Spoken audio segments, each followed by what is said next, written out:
Hi everyone, সবাই কেমন আছেন? আজকে আমাদের যেই কাজটা চলতেছে, আমাদের কিছু মক প্রিন্ট চলতেছে, প্রায় 200 পিস মক প্রিন্ট। তো এটা একটা ইভেন্টের জন্য করতেছি, ঢাকা বিশ্ববিদ্যালয় একটা কিছু স্টুডেন্টদের জন্য। তো মগগুলো আমরা দেখতেছেন যে প্রিন্ট করতেছি, প্রিন্ট করে প্যাকেজিং করতেছি। আর আমাদের মগের প্রিন্টটা এরকম হয়েছে, দেখেন যে এটা ঢাকা বিশ্ববিদ্যালয়ের একটা হলের ছবি দিয়েছে তারা।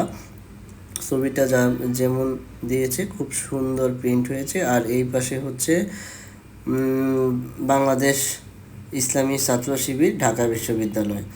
তো এটা হচ্ছে ইসলামী ছাত্র শিবিরের পক্ষ থেকে ঢাকা বিশ্ববিদ্যালয়ের স্টুডেন্ট যারা, তাদের একটা ইভেন্টের জন্য তৈরি করেছে। তো এইরকম মগ যদি আপনাদের প্রয়োজন হয়, অবশ্যই আমাদের সাথে যোগাযোগ করবেন। আর দেখেন কত সুন্দর এবং প্রিমিয়াম কোয়ালিটির এই মগগুলো আমরা প্রিন্ট করেছি খুবই অল্প সময়ের মধ্যে, আমাদেরকে মাত্র 2 দিন সময় দিয়েছে। তো সবাই ভালো থাকবেন, সুস্থ থাকবেন। আসসালামু আলাইকুম।